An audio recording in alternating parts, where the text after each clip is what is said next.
Yang terhormat Bapak Kepala Sekolah Harulisman SPD, dan yang saya hormati, sayangi, cintai teman-teman rekan guru sejawat.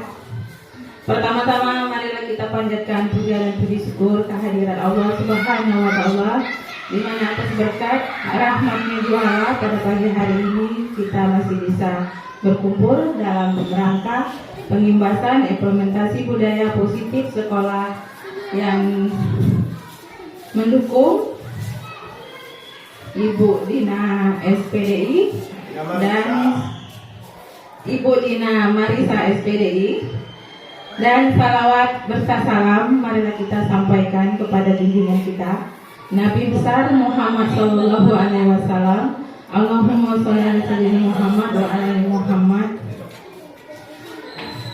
Dalam kesempatan ini saya sebagai pemandu acara dan mengucapkan terima kasih atas kesempatan ini, atas kepercayaan dilimpahkan kepada saya. Pertama-tama marilah kita membacakan susunan acara pengimbasan implementasian budaya positif di sekolah. Untuk cara pertama, marilah kita memasuki acara pembukaan. Marilah kita membuka acara kita ini supaya dirahmati Allah Subhanahu wa Ta'ala dengan mengucapkan lafaz basmalah. Bismillahirrahmanirrahim. Pembukaan pertama sudah selesai. Kita masuk ke acara kedua, yaitu kata sambutan dari Bapak Kepala Sekolah kita, Bapak Harulisman SPD. Kepada Bapak dengan hormat dipersilakan.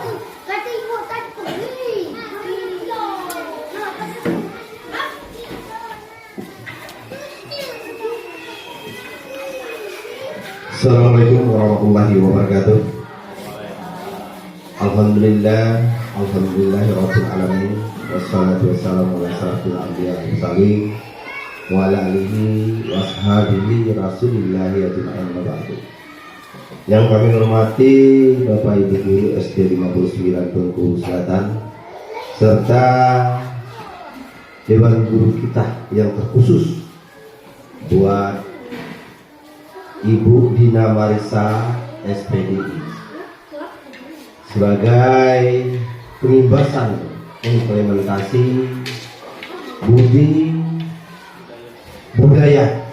budaya positif di sekolah CGP Angkatan 6 di SD 59 Bengkulu Selatan. Beliau adalah seorang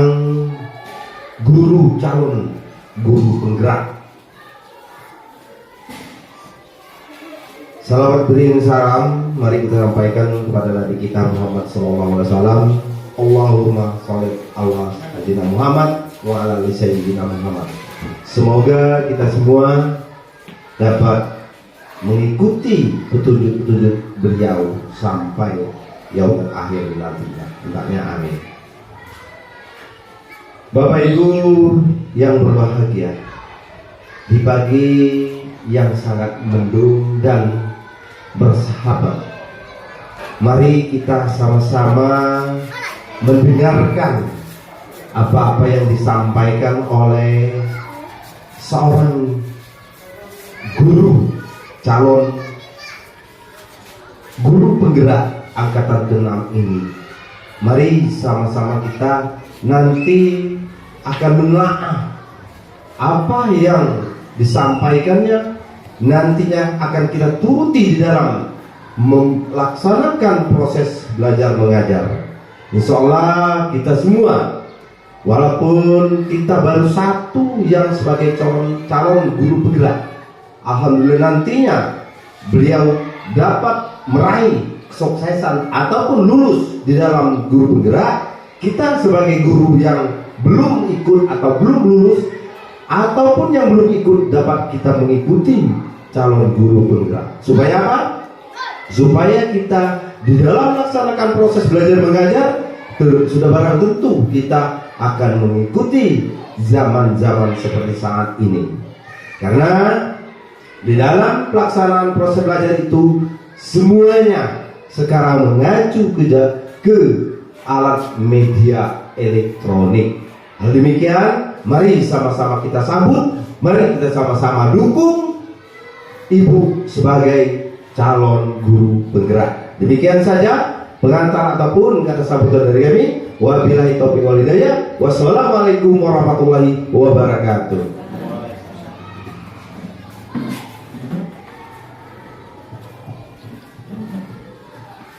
Terima kasih atas sambutannya kepada Bapak Kepala Sekolah. Berikutnya acara ketiga, yaitu prestasi dari narasumber. Presentasi dari narasumber.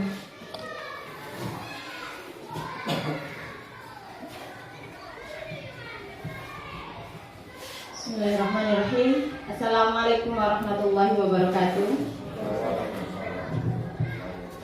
Baiklah, saya tidak akan panjang lebar untuk pembukaan pengimbasan implementasi budaya positif di sekolah kita di SD 59. Salam dan bahagia untuk Bapak Ibu guru hebat yang ada di SD 59. Saya akan mengimplementasikan, menjabarkan, menjelaskan tentang apa itu budaya positif yang harus kita terapkan saat ini, nanti, dan berkesinambungan untuk bisa kita jalankan seterusnya dalam kegiatan belajar mengajar di sekolah kita, khususnya di SD Negeri 59 Bengkulu Selatan. Elaborasi pemahaman budaya Modul 1.4 Budaya Positif yang sudah dikembangkan oleh Andri Nur Cahyani SPD MS, Diah Samsiati Rajasa MSc, dan Dr. Murti Ayu Wijayati MPD.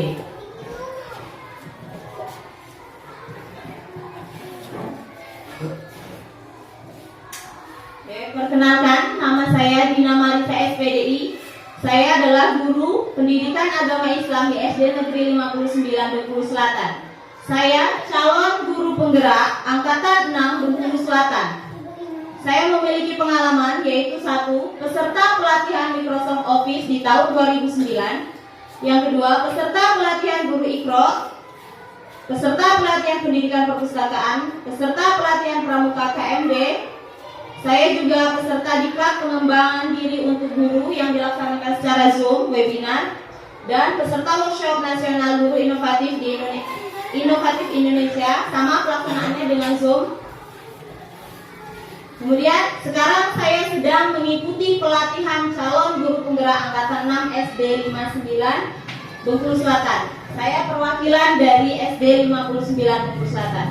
Oke, agenda kita hari ini yaitu pembukaan. Tadi sudah kita buka bersama-sama. Kompetensi lulusan, capaian umum dan capaian khusus, pemahaman inti, eksplorasi konsep dan refleksi.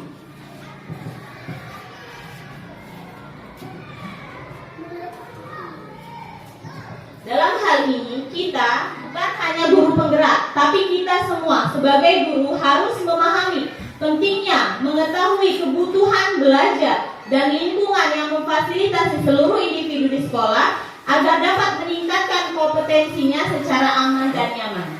Yang kedua, guru harus mampu menggerakkan komunitas sekolah untuk bersama-sama mengembangkan dan mewujudkan visi sekolah yang berpihak pada murid dan berlandaskan nilai-nilai kebajikan universal. Adapun capaian umum yang harus kita capai yaitu kita harus memahami konsep pendidikan menurut Ki Hajar Dewantara, yaitu yang pada semboyannya Ing Ngarso Sung Tulodo, Ing Madyo Mangun Karso, Tutwuri Handayani, yang harus kita hubungkan dengan konsep budaya dan lingkungan positif di sekolah yang berpihak pada murid. Melakukan evaluasi dan refleksi tentang praktik disiplin dalam pendidikan Indonesia. Memahami peran guru untuk membangun budaya positif dengan menerapkan konsep disiplin positif dalam berinteraksi dengan murid. Guru juga harus mendemonstrasikan mengenai konsep budaya positif itu sendiri, menerapkan strategi disiplin positif yang memerdekakan murid untuk menciptakan ekosistem sekolah aman dan berpihak pada anak, menyusun langkah-langkah dan strategi aksi nyata yang efektif dalam mewujudkan kolaborasi dengan seluruh pemangku kepentingan sekolah. Lambaikan tangan. Kritis terhadap budaya di sekolah dan senantiasa mengembangkannya sesuai kebutuhan sosial dan emosional murid.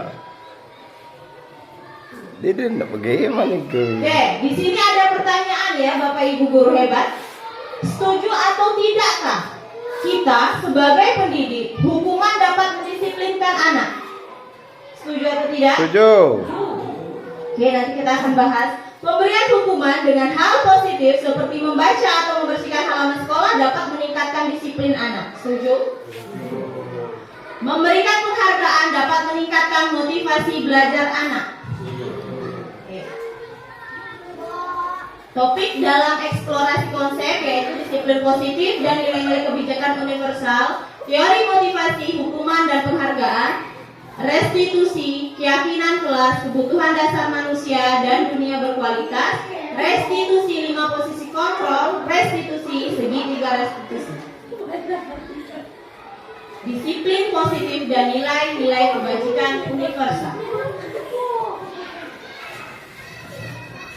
Kegiatan ini ada kegiatan A dan B di mana seorang A itu mengepalkan tangannya dan teman B itu dengan sekuat tenaga dengan berbagai cara itu akan membuka kepalan itu dengan membujuk, dengan mengancam, dengan menghardik, merayu, menyuap apa saja yang dapat agar dapat membuka kepalan tangan A tadi. Apa yang terjadi?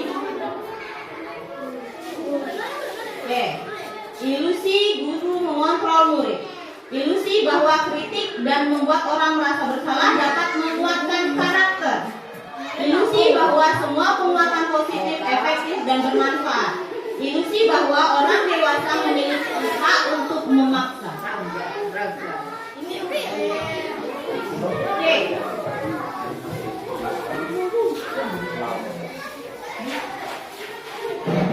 Oke, perubahan paradigma stimulus respon menjadi teori kontrol atau teori pilihan.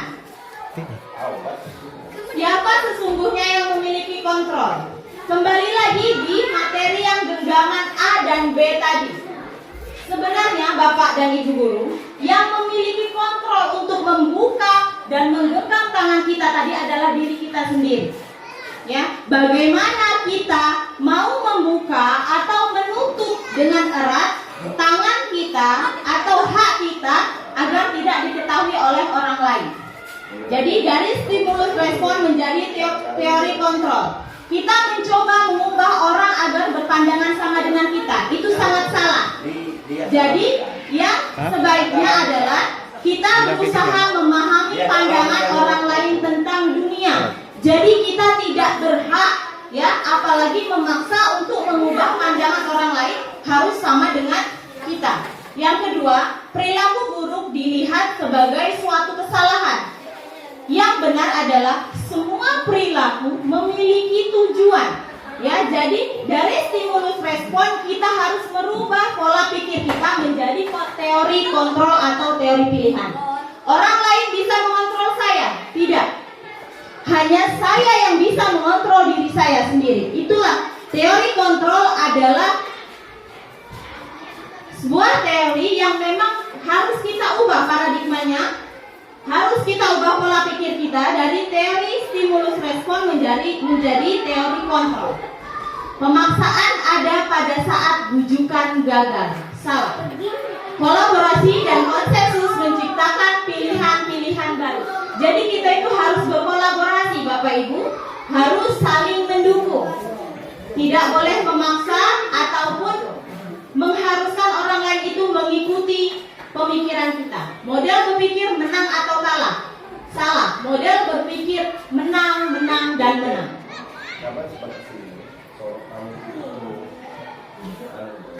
Boleh dimatikan. Enggak.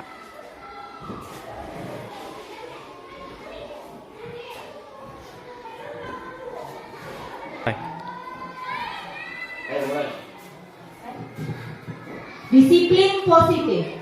Teori kontrol atau teori pilihan yang disampaikan Dr. William Glasser. Mengontrol orang lain hanya Anda yang bisa mengontrol diri Anda, bukan orang lain. Makna disiplin adalah belajar mengontrol dengan menggali potensi kita agar tercapai tujuan mulia, yaitu sesuatu menjadi seseorang yang kita inginkan berdasarkan nilai-nilai yang kita hargai. Semua perilaku memiliki tujuan. Di sini ada teori motivasi, yaitu untuk menghindari hukuman. Jadi Bapak Ibu, tentang kita menghukum murid tadi itu salah. Jadi hukuman itu harus kita hindari. Di sini nanti ada 5 posisi kontrol yang harus kita terapkan sebagai seorang guru hebat.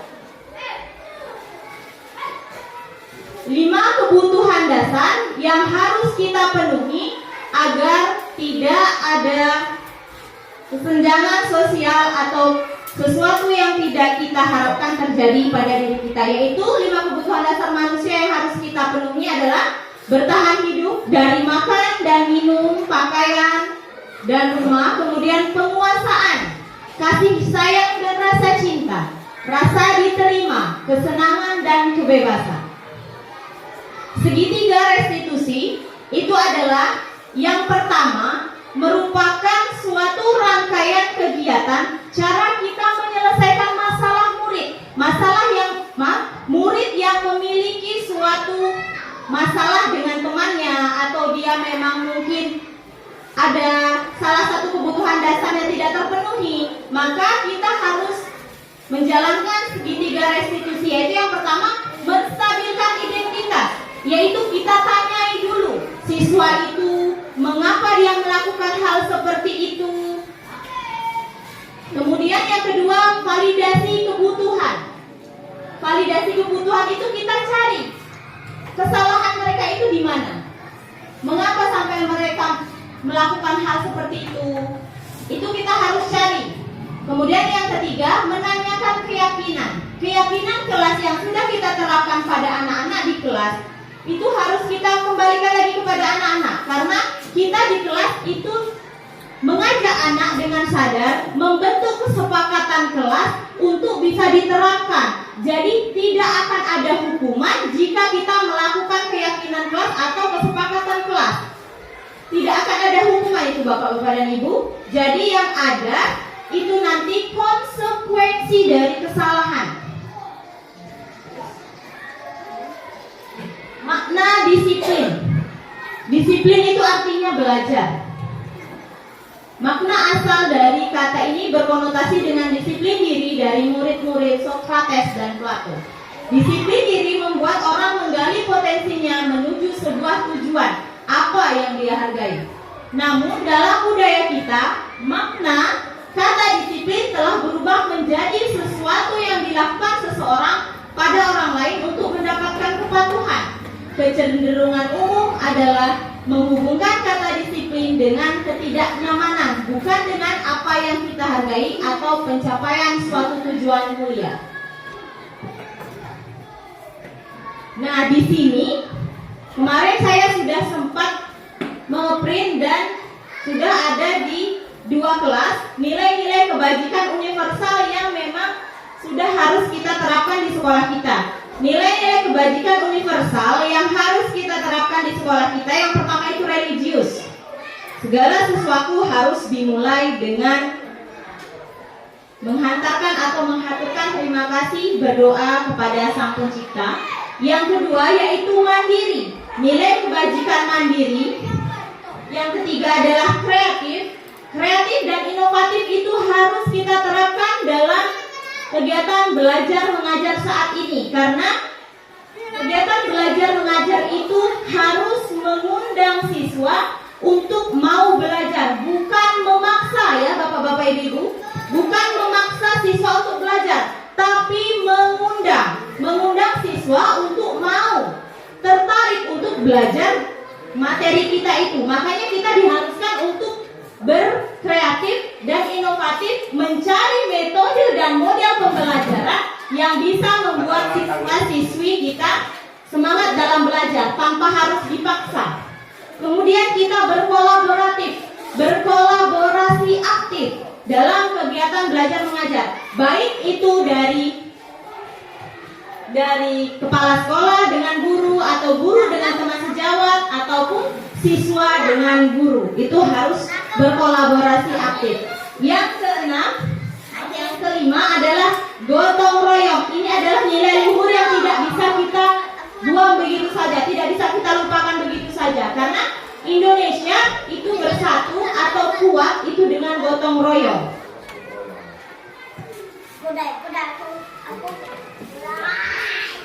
Baiklah, di sini kita akan membahas tentang teori motivasi hukuman dan penghargaan restitusi. Silakan.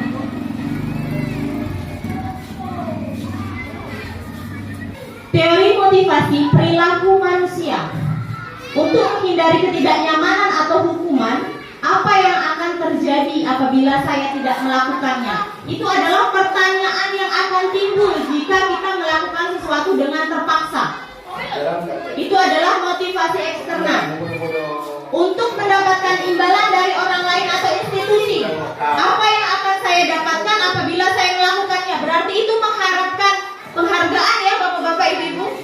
Berarti penghargaan, hukuman itu sama sekali tidak dibenarkan atau tidak diperbolehkan dalam kita melakukan kegiatan belajar mengajar. Harus dengan kesadaran. 3. Menghargai diri sendiri. Saya akan menjadi orang seperti apa apabila saya melakukannya? Nah, di pertanyaan ketiga ini adalah pertanyaan motivasi internal, yaitu tujuan disiplin positif. Di tujuan disiplin positif inilah kita menumbuhkan kesadaran diri kita untuk melakukan sesuatu itu tanpa mengharap imbalan, tanpa mengharap pujian dari pihak manapun.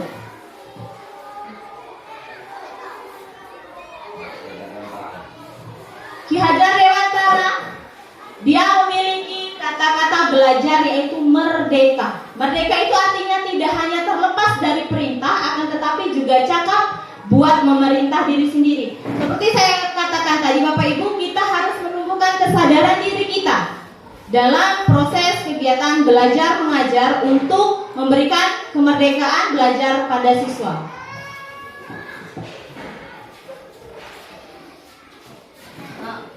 Itu Bapak-bapak, Ibu, dihukum oleh penghargaan.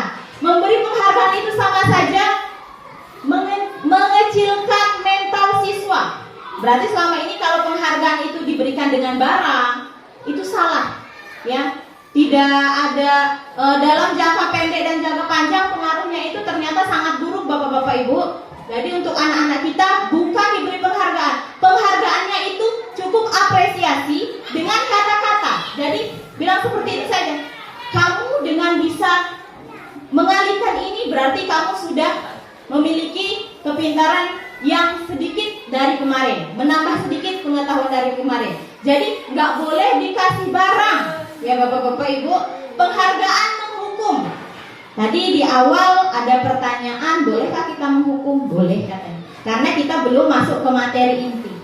Setelah kita masuk ke materi inti, bahwa penghargaan dengan hukuman atau dengan memberikan hukuman kepada siswa, ternyata itu juga salah Bapak-bapak Ibu. Itu akan memberikan efek atau hati siswa itu punya rasa dendam sama kita. Jadi mulailah dari sekarang kita itu jangan menghukum siswa kalau memang siswa itu ada kesalahan. Kembali lagi, kita harus membuat keyakinan kelas, kesepakatan kelas yang memang itu kita buat, kita dan siswa yang membuat keyakinan kelas itu. Jadi kita minta apa ya yang bisa kita jalankan di kelas ini biar kita dalam belajarnya kita lebih fokus. Nah, kita minta pendapat dari siswa. Jadi setelah siswa menuliskan pendapat-pendapatnya di papan tulis atau dibuat di kertas karton, itu kita tempelkan Bapak-bapak Ibu. Jadi kita tanyai, oke kita sepakat ya kalau dari kelas, waktu Bapak Ibu mengajar jangan ribut. Itu mereka sendiri yang nulis. Kita minta apa yang kegiatan yang harus kita fokuskan kalau lagi belajar. Boleh bertanya. Nah, itu menjadi kesepakatan kelas dan nanti diterapkan menjadi keyakinan kelas yang bisa diterapkan dalam proses kegiatan belajar mengajar. Nah, jadi kita juga bilang kalau kesepakatan ini dilanggar pasti akan ada konsekuensi. Jadi konsekuensi itu bukan bentuk hukuman ya Bapak-bapak dan Ibu. Jadi konsekuensi itu adalah bisa dengan kita memberikan, disuruh baca, itu bukan hukuman. Yang berpengaruh dengan ilmu pengetahuan itu bukan hukuman, bentuk konsekuensi. Penghargaan mengurangi ketepatan. Nah, penghargaan tidak efektif, penghargaan merusak hubungan. Karena nanti kalau dikasih penghargaan, maaf nanti siswa akan jadi sombong.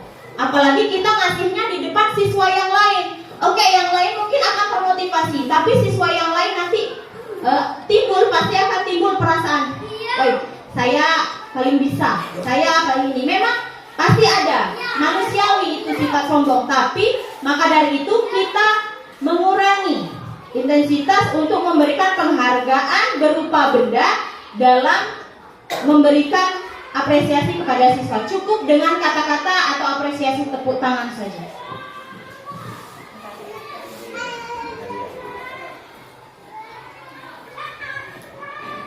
Dihukum oleh penghargaan. Penghargaan menurunkan kualitas. Kenapa dibilang menurunkan kualitas? Karena siswa di sini akan belajar itu mengharapkan imbalan. Belajar menjadi pintar itu mencari pujian. Kan itu efeknya nanti Bapak-bapak dan Ibu-ibu. Jadi efek panjangnya ada, pendeknya juga ada. Jadi pengaruhnya itu sebenarnya penghargaan itu malah tidak bagus. Penghargaan mematikan kreativitas. Maka dari itu saya bilang tadi, dia melakukan sesuatu cuma karena ada tanda kutip penghargaan, dipuji karena ingin dilihat orang banyak, ya, bukan dari hati, bukan dari kesadaran diri mereka sendiri. Penghargaan mengurangi motivasi intrinsik. Dari dalam dirinya itu nggak akan ada kesadaran diri, cuman ada keinginan untuk dipuji. Nah ini Bapak-bapak dan Ibu-ibu, coba mencatat 100 kali di dalam buku kalimat saya tidak akan terlambat lagi. Itu bentuk hukuman apa konsekuensi? Itu hukuman atau konsekuensi? Itu mencatat 100 kali karena dia terlambat itu. Konsekuensi. Lari mengelilingi lapangan basket 2 kali karena terlambat hadir. Hukuman. Murid diminta push up. Hukuman. Mengganti kertas tugas teman yang telah dicoret-coret. Konsekuensi. Oke, bagus. Membersihkan tumpahan air di meja karena tersenggol pada saat belajar. Konsekuensi. Murid disuruh mengenakan sepatu seharian karena tidak mengenakan sepatu hitam. Hukuman ya. Karena mempermalukan diri siswa. Lari mengelilingi lapangan basket 2 kali karena terlambat. Hukuman. Jadi sudah pakai Ibu dan Bapak-bapak, mana yang hukuman dan konsekuensi. Jadi kita harus merubah paradigma berpikir kita bahwa anak yang melakukan suatu kesalahan itu tidak boleh dihukum, harus diberikan konsekuensi saja. Melalui kesepakatan kelas, tapi harus diterapkan dulu kesepakatan kelasnya. Terus. Nah ini di sini ada perbedaan hukuman dan konsekuensi. Hukuman adalah sesuatu yang menyakitkan harus terjadi, sedangkan konsekuensi adalah sesuatu yang harus terjadi. Hukuman membuat anak sakit untuk jangka waktu lama, berarti berupa fisik dan mental juga itu. Membuat anak merasa tidak nyaman dalam jangka waktu pendek, itu konsekuensi. Anak membenci kedisiplinan. Nah, makanya saya bilang tadi, hukuman itu memberi pengaruh buruk Bapak-bapak dan Ibu-ibu. Timbul rasa dendam di hati siswa tadi. Anak akan menghargai disiplin kalau kita menerapkan konsekuensi melalui keyakinan kelas yang sudah kita sepakati bersama. Hukuman itu bentuk paksaan, iya atau tidak? Karena dari satu pihak saja, dari kita, gurunya, kita memberikan hukuman, berarti itu memaksa siswa, mengharuskan siswa untuk melaksanakan apa yang kita inginkan. Sedangkan konsekuensi itu adalah stimulus atau tanggapan, ya, dari kita berikan kemudian siswa memberikan timbal balik dari apa yang sudah kita sepakati tadi. Mendorong anak menyakiti diri sendiri. Sedangkan konsekuensi mendorong anak agar mudah menyesuaikan diri. Jadi punya kesadaran anak-anak tadi lewat keyakinan kelas yang sudah kita sepakati. Konsep diri yang buruk, menjadi pendendam, mungkin saja menjadi siswa yang arogan, itu adalah efek dari hukuman. Konsep diri yang baik, siswa akan lebih disiplin, akan lebih menghargai dirinya sendiri karena apa? Kita sudah melakukan kesepakatan bersama. Bukan cuma guru yang melakukan kesepakatan di kelas tadi, tapi kita, warga, kelas, dan guru sudah melakukan kesepakatan bersama yang memang harus dijalankan.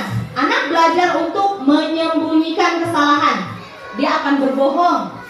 Dengan hukuman tadi dia akan berkata tidak jujur, itu akan berpengaruh gitu, Bapak-bapak dan Ibu. Anak belajar untuk mematuhi peraturan, itu adalah efek dari konsekuensi. Marah, rasa bersalah, dipermalukan, merasa tak dihargai, itu adalah pengaruh dari hukuman. Dari konsekuensi, memang siswa akan merasa kehilangan hak, dibuat tidak nyaman, diasingkan untuk sementara. Namun itu adalah konsekuensi dari kesalahan yang sudah melanggar keyakinan kelas atau kesepakatan bersama yang sudah dibuat tadi.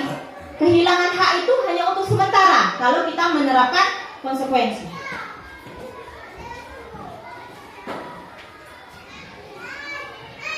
Nah, dengan hukuman maka siswa akan mengalami identitas yang gagal.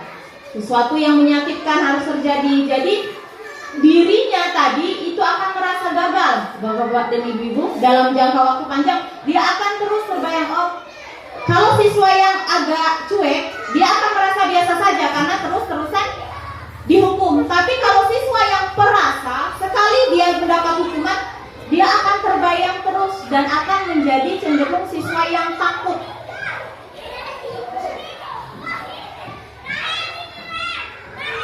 Restitusi.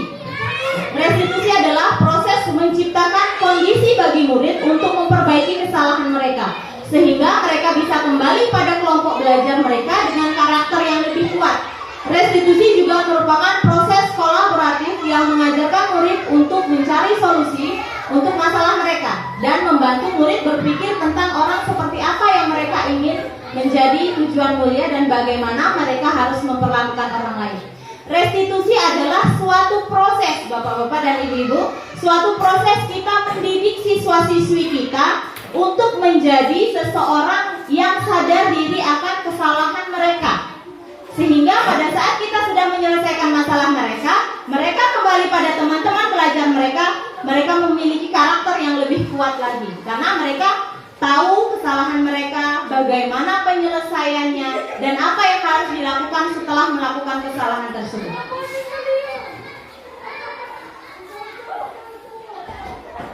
Ciri-ciri restitusi bukan untuk menebus kesalahan, namun untuk belajar dari kesalahan.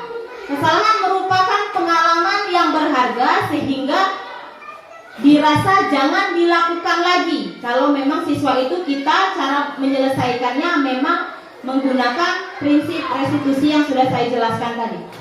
Memperbaiki hubungan, tawaran bukan paksaan. Tawaran atau bukan paksaan itu kita kan bertanya, kenapa kamu melakukan itu? Apa yang latar belakangi kamu melakukan itu? Kita harus bertanya dari hati ke hati dengan siswa tadi. Jadi siswa yang pertamanya emosi tadi, kalau kita bertanyanya dengan nada yang lembut, dengan kata-kata yang bisa mengajak mereka seperti teman, mudah-mudahan siswa itu juga akan terbuka. Dan itu sudah alhamdulillah sudah dilaksanakan oleh Bapak Kepala Sekolah menyelesaikan masalah kemarin anak kelas 6 adik. Nah itu kemarin Bapak Kepala Sekolah sudah menerapkan restitusi kontrol sebagai teman. Jadi di situ saya melihat bahwa apa yang menjadi kesalahan atau ketakutan adik dengan kepala sekolah tadi mungkin nggak berani mengatakan, itu terbuka semua. Dan akhirnya kita semua Dewan Guru bisa menyelesaikan permasalahan yang sedang dihadapi adik tadi. Bisa kita selesaikan dan bisa kita arahkan harus bagaimana adik tadi, dan untuk orang tuanya kita juga sudah menjelaskan bahwa si anak telah melakukan kesalahan dan tidak akan melakukan kesalahan itu lagi dan meminta maaf.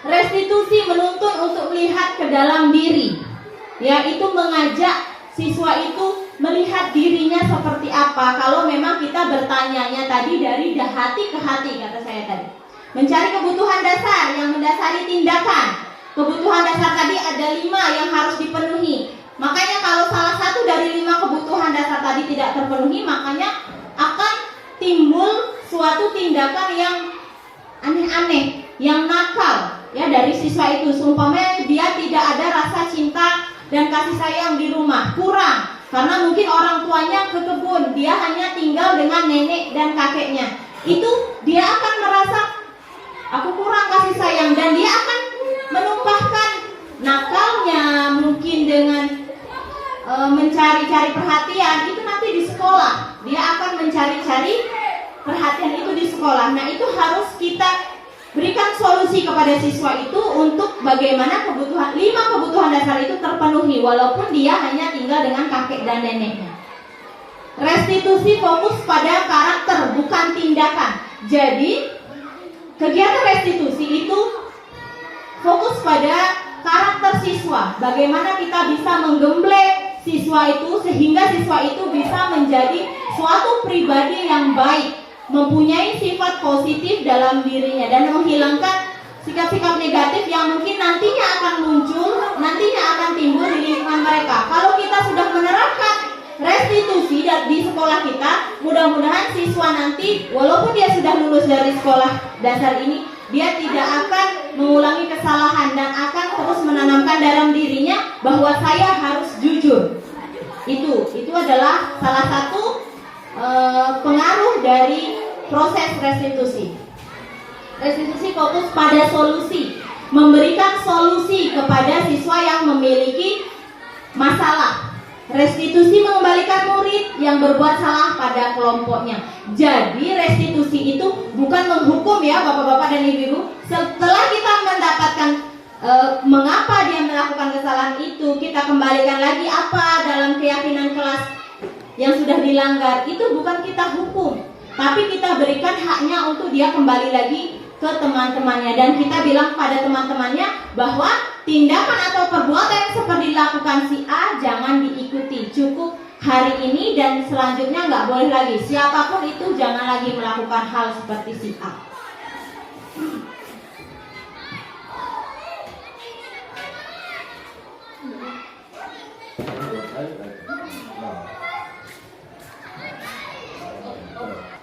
Keyakinan kelas.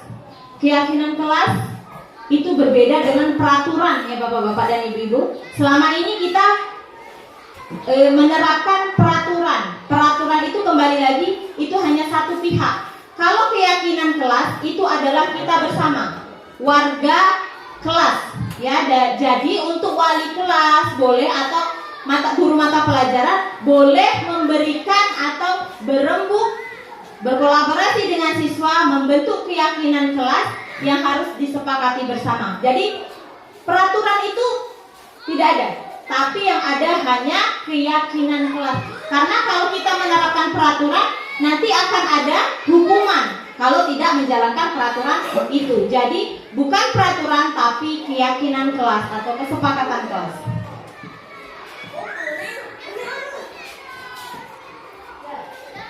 Nah, di sini ada lingkaran, yaitu di situ yang pertama ada peraturan kelas. Peraturan kelas itu berarti cangkupannya sangat dikit, yang ada di kelas saja. Kemudian peraturan kelas itu harus dirubah menjadi keyakinan kelas. Kembali lagi saya bilang bapak-bapak dan ibu-ibu, keyakinan kelas itu dibuat berdasarkan kesepakatan kelas antara siswa dan guru. Jadi nanti nggak akan ada hukuman kalau salah satu siswa tidak melaksanakan keyakinan kelas secara maksimal. Kalau sudah kita dalam kelas itu sudah kita bentuk keyakinan kelas, kelas 1 punya keyakinan kelas tersendiri, kelas 2, kelas 3, dan kelas 6, maka akan terbentuklah lingkungan positif yang baik dalam sekolah kita. Karena apa? dalam kelas mereka sudah diajarkan untuk disiplin, ya, sudah diajarkan untuk saling menghargai satu sama lain. Kemudian dari lingkungan positif itu akan budaya yang positif, budaya yang baik dari dalam diri siswa yang akhirnya akan terbentuk budaya positif yang akan diterapkan di luar sekolah.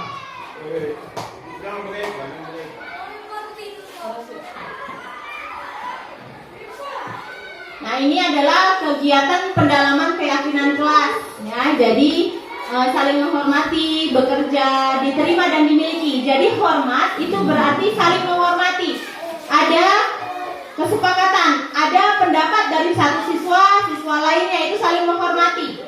Ya, karena pendapat siswa yang satu dan siswa yang lain itu tidak bisa disamakan.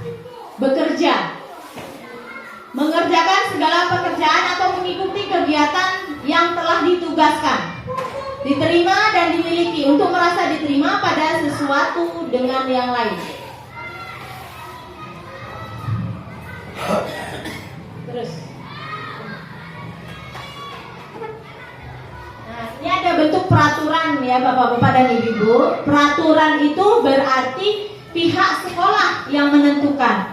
Tapi kalau keyakinan, kembali lagi saya tegaskan, keyakinan kelas atau keyakinan sekolah itu kita bersama-sama murid untuk menyepakati apa yang harus kita kerjakan untuk membudayakan lingkungan yang positif di sekolah.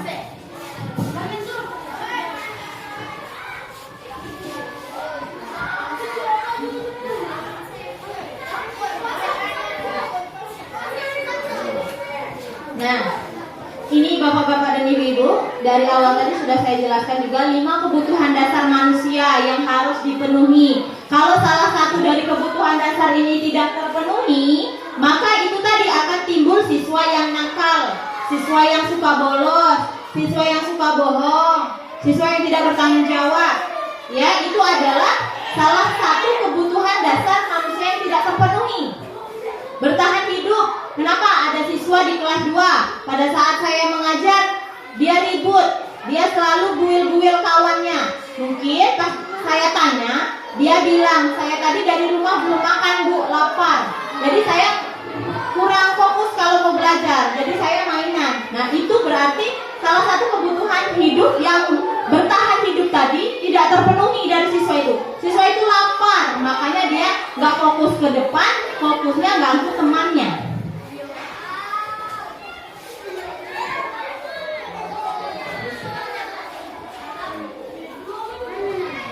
Oke, ini Bapak-bapak dan Ibu-ibu, 5 posisi kontrol, ya.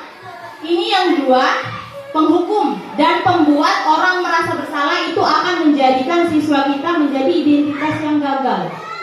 Kemudian ada 3 posisi kontrol yang bisa membuat siswa itu merasa dirinya dihargai di kelas, di sekolah ataupun di rumah. Yaitu yang membuat posisi kontrol siswa gagal itu Bapak-bapak dan Ibu-ibu, ini kita dulu, pembelajaran kita dulu, yaitu kita sebagai guru menjadi penghukum, ya, menjadi penghukum dan membuat orang merasa bersalah. Kita marah-marah, ya, sama anak-anak. Ternyata itu membuat siswa kita menjadi gagal identitasnya, membuat siswa kita merasa dirinya itu tidak akan dihargai di masyarakat jangka panjangnya. Nah, yang identitas akan membuat identitas siswa berhasil atau sukses yang saya bilang tadi, yang sudah Bapak Kepala Sekolah laksanakan, yaitu posisi kontrol kita sebagai teman. Kita ajak bicara, kita menjadikan diri kita itu teman mereka, ya. Itu akan menjadikan diri siswa itu akan mengeluarkan semuanya, keluh kesahnya, apa yang menjadi unek-unek dalam hatinya itu akan keluar. Kemudian posisi kontrol kita sebagai guru pemantau, ya. Kita akan mengontrol siswa itu melihat kesalahan-kesalahan siswa itu tidak langsung memberikan konsekuensi. Jadi kita lihat dulu, datanya hari ini dia melakukan kesalahan, minggu depan dia ulang lagi. Baru setelah kita melihat beberapa datanya dia pernah melakukan kesalahan, kita berikan konsekuensi. Jadi posisi kontrol pemantau ini tidak langsung memberikan konsekuensi Bapak-bapak dan Ibu-ibu. Dilihat dulu frekuensi waktu mereka melakukan kesalahan itu sudah berapa kali, baru posisi kontrol ini diterapkan. Yang terakhir yaitu posisi kontrol manager. Ini yang Bapak-bapak dan Ibu-ibu harus kita terapkan karena ini mencakup semua.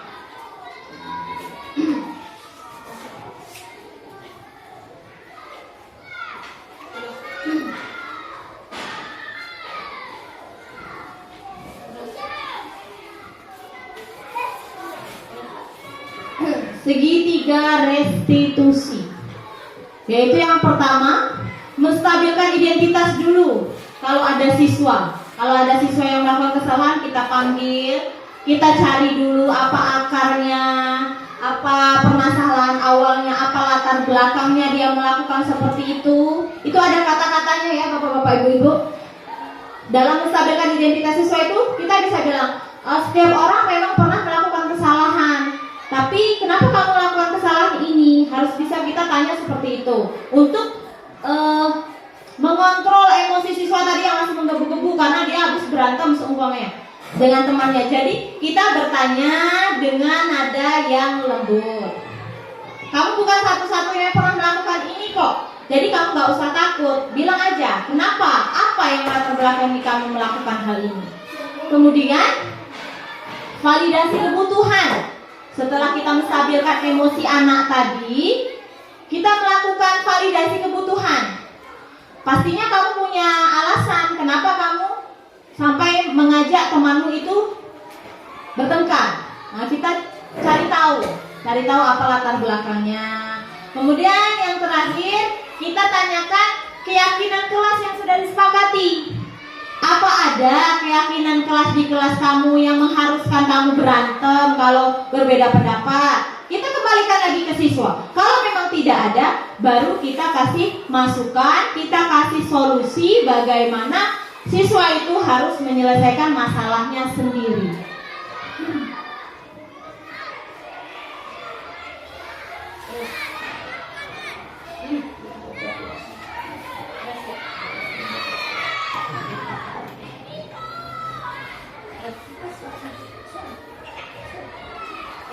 Direfleksi atau lebih kita kenal dengan simpulan dari materi tadi.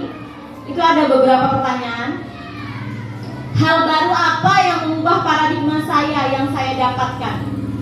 Hal baru yang saya dapatkan dalam hal ini atau dalam materi budaya positif di sini adalah bahwa kita harus menjadi seseorang yang bisa menjadi tauladan bagi siswa. Jadi kita tuh jadi tauladan dulu Bapak-bapak dan Ibu-ibu. Kita menginginkan siswa yang disiplin, kita menginginkan siswa yang religius, tapi kitanya kurang disiplin.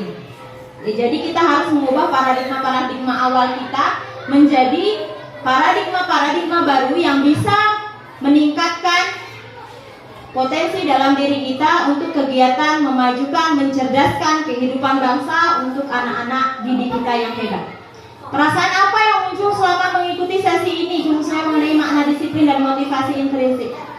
Perasaan saya khususnya, saya sangat bangga, terharu, campur aduk banyak. Tapi yang pasti saya sangat bangga karena saya mempunyai kesempatan untuk bisa melihat, mendengar, memahami dan melaksanakan kegiatan budaya positif di sekolah. Peran seperti apa yang akan saya telah lakukan selama mengikuti modul ini? Alhamdulillah kemarin saya sudah menerapkan Among sebagai posisi control manager. Kemarin juga sudah Bapak Kepala Sekolah sudah menerapkan Among sebagai teman. Saya akan menjadi Among yang seperti apakah setelah mengikuti modul ini? Saya berharap Bapak-bapak dan Ibu-ibu bisa menerapkan 3 Among tadi. Among sebagai teman, Among sebagai pemantau, dan Among sebagai manajer bagi siswa yang melakukan kesalahan. Jadi jangan lagi Bapak-bapak dan Ibu-ibu kita menjadi Among penghukum dan pembuat merasa bersalah siswa. Karena itu akan membuat identitas siswa menjadi gagal atau nyalinya akan ciut di masyarakat.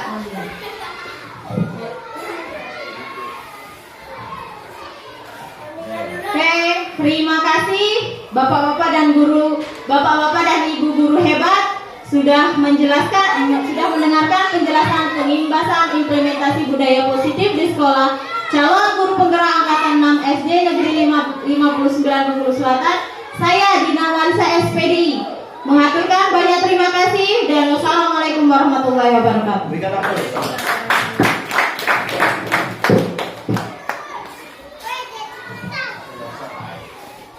Ya, itu tadi sudah kita dengarkan pemaparan presentasi dari Ibu Dina Marisa SPDI, sangat luas yang mengharuskan kita menjadi guru yang beri kontrol, tidak boleh menghukum, harus melakukan konsekuensi saja, harus menanyai murid sesuai dengan latar belakangnya, jangan asal-asal hukum, yaitu mengenai budaya positif adalah nilai-nilai kegiatan dan kebiasaan di sekolah yang berpihak pada murid agar murid dapat berkembang menjadi pribadi yang kritis, penuh dengan hormat dan bertanggung jawab. Nah, itulah langsung kita masuk ke acara berikutnya, yaitu penutup. Penutup ini disambung dengan doa. Apa langsung salam? Tanya jawab. Oh, kita masuk ke sesi tanya jawab, kritik dan saran.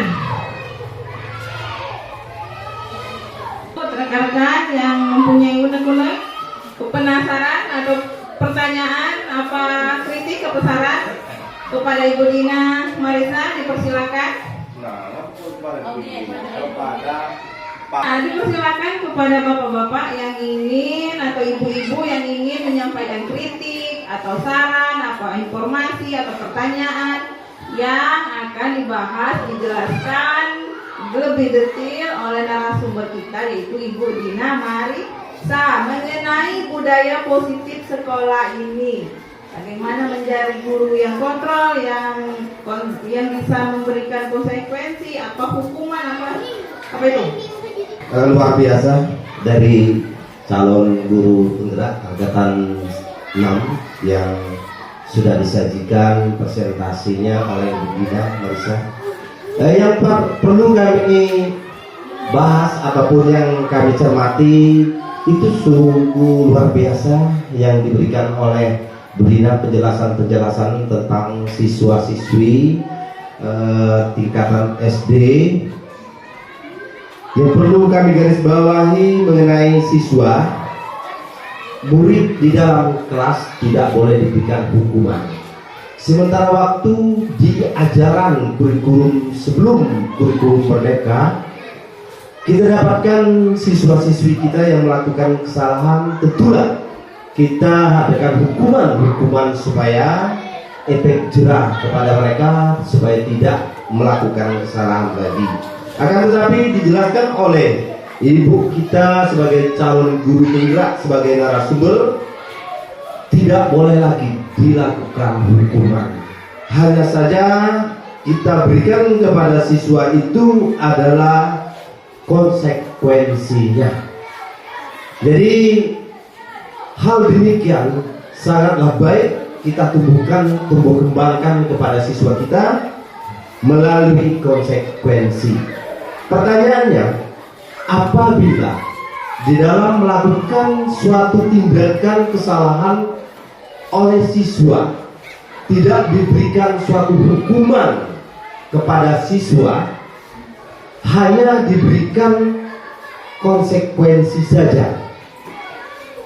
Jadi memberikan suatu kesadaran kepada siswa itu supaya tidak melakukan kesalahan-kesalahan lagi di hari-hari depan. Kalaupun ini penanaman konsep yang Merdeka Belajar ini dilakukan di seluruh SD di Indonesia, artinya secara nasional, di dalam pelaksanaan proses belajarnya ke depan jangka panjang, penanaman perilaku konsekuensi kategorinya berhasil dilaksanakan di Indonesia.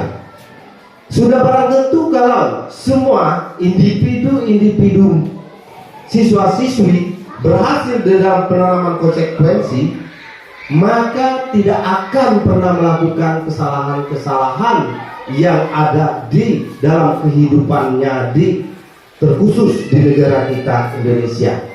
Maka saya sangat menggarisbawahi, kalau tidak ada hukuman, kalau sudah dewasa ataupun sudah jenjang berkeluarga dan bermasyarakat, saya kira tidak ada hukuman, tidak ada katakanlah kantor polisi.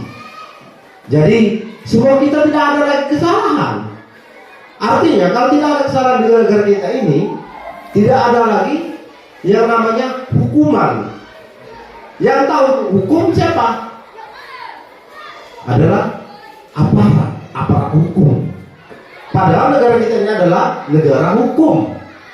Jadi kalaupun itu berhasil dilaksanakan secara jangka panjang konsekuensinya, penanaman konsep dasar pada SD, saya nanti gimana ya, negara kita akan aman, selalu aman, tidak ada katakanlah kesalahan-kesalahan, tidak ada pencurian ataupun kegaduhan di negara kita ini.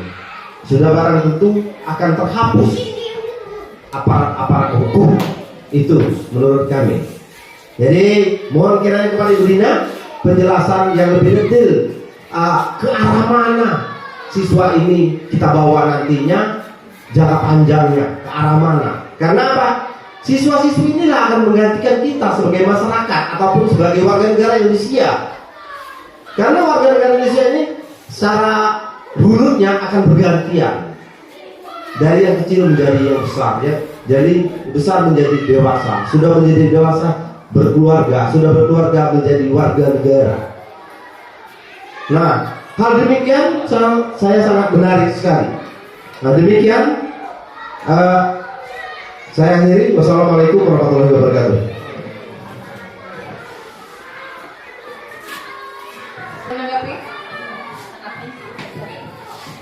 Oke, terima kasih Bapak Kepala Sekolah sudah memberikan pertanyaan dari presentasi yang sudah saya berikan tadi.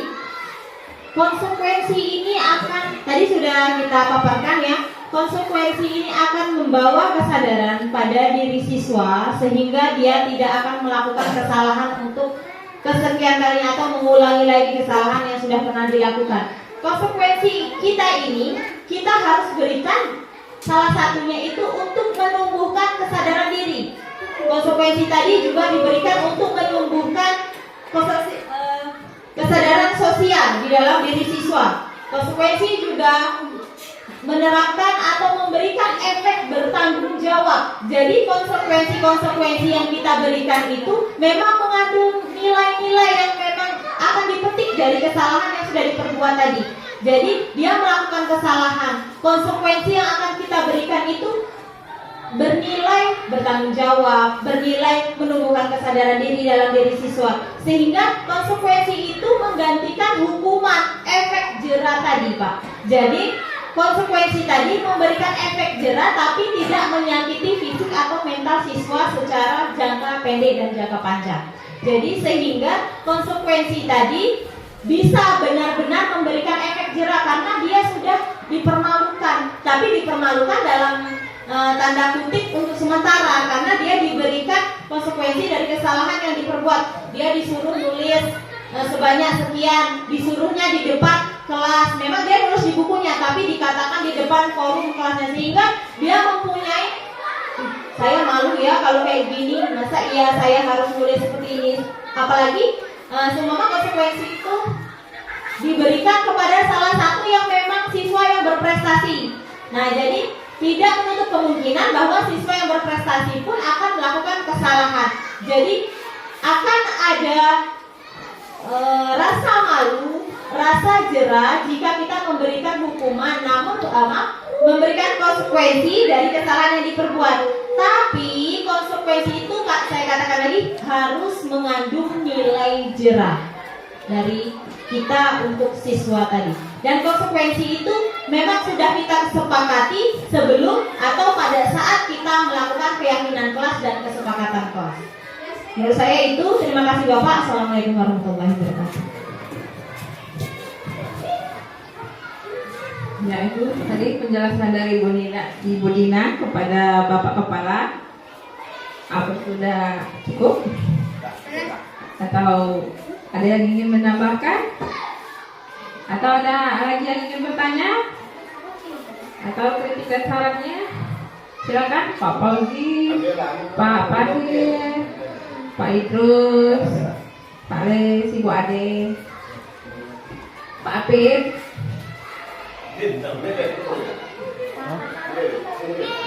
Assalamualaikum warahmatullahi wabarakatuh. Waalaikumsalam warahmatullahi wabarakatuh. Jadi yang beserta pengimpasan implementasi budaya bersih di sekolah ini saya cukup berbangga sebenarnya. Jadi di sini ada masukan dari saya di dalam pengimplementasian ini sebenarnya. Kalau bagi saya pribadi, memang kalau ini diterapkan memang cukup bagus, malah membuat bukan saja di sekolah kita, warga Kedurang, warga Indonesia seluruhnya akan dapat sinyal yang positif. Karena apa? Tidak akan ada lagi masalah-masalah yang akan ditimbulkan oleh masyarakat. Jadi menanggapi untuk anak tadi, kalau saya berprinsip itu harus dipilah-pilah, karena perilaku itu beda-beda, karena setiap anak itu tingkat kesadarannya pun kadang-kadang belum matang.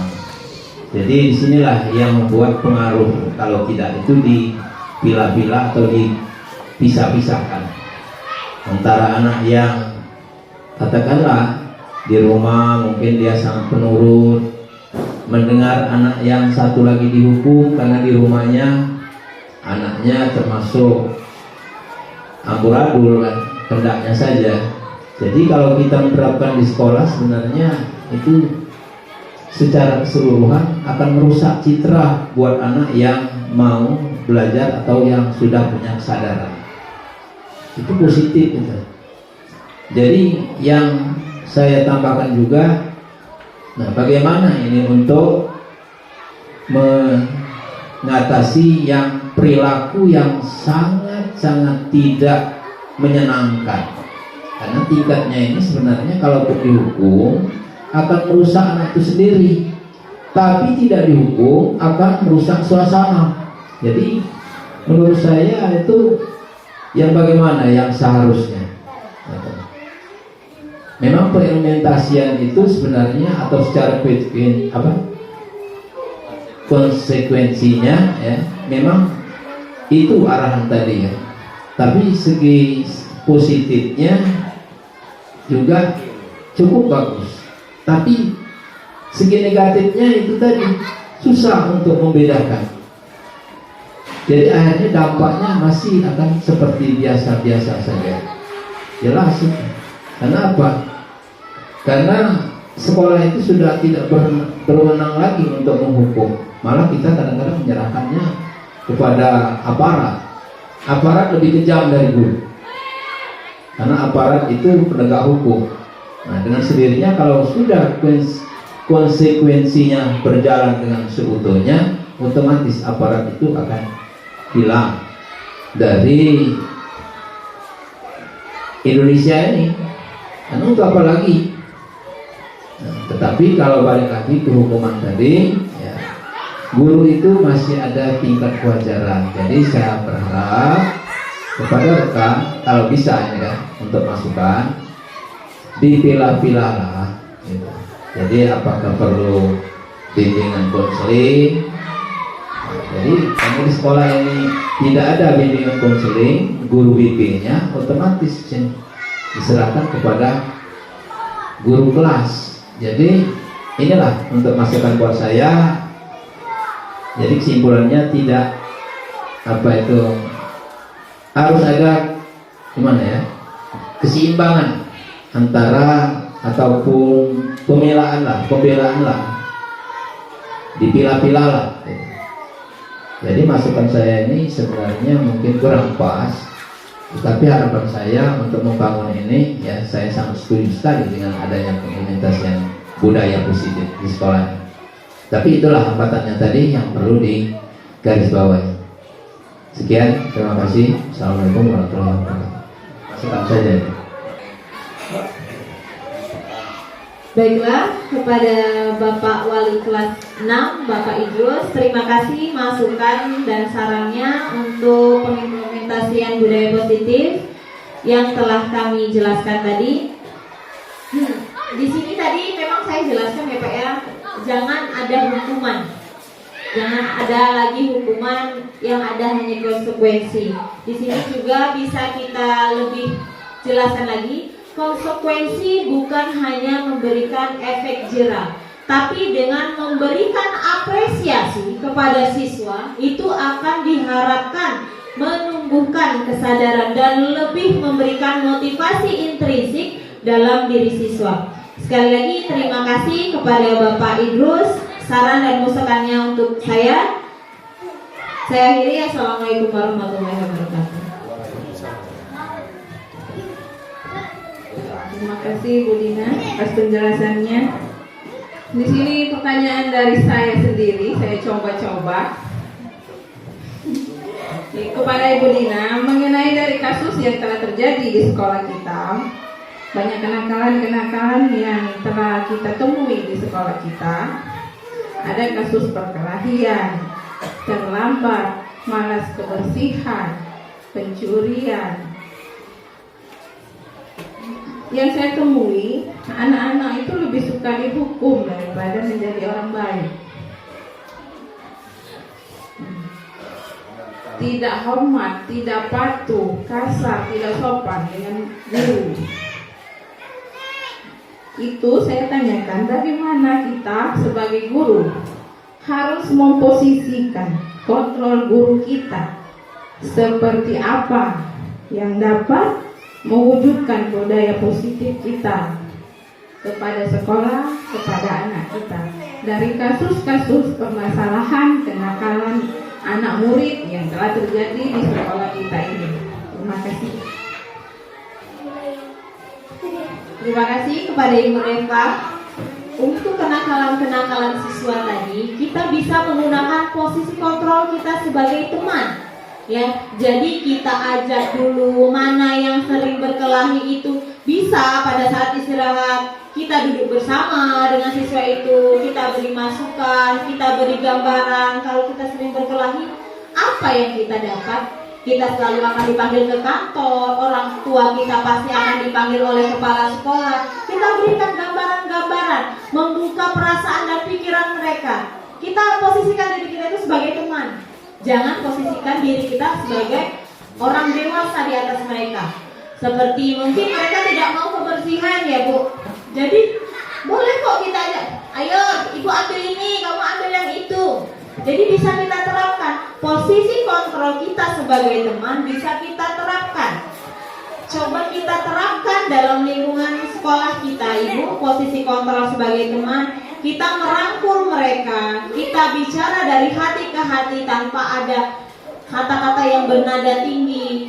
Coba itu kita terapkan. Kalau memang itu berhasil, mudah-mudahan budaya positif di sekolah bisa kita terapkan. Kenakalan-kenakalan siswa tidak akan terulang lagi. Namanya anak-anak, mereka maunya bermain, mereka itu melakukan kesalahan sebenarnya itu awalnya bermain, ya awalnya itu cuma mau bercanda aja, tapi nggak tahu temannya tadi mungkin sedang pikirannya sedang kacau, mungkin tadi habis dapat nilai kecil di kelas.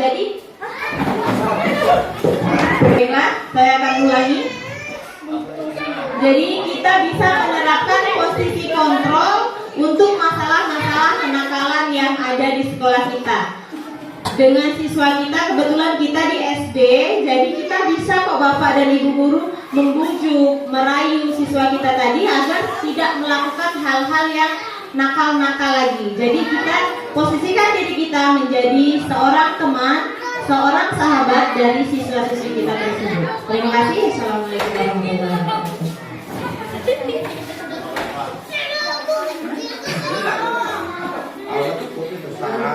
Ibu Dina atas penjelasannya.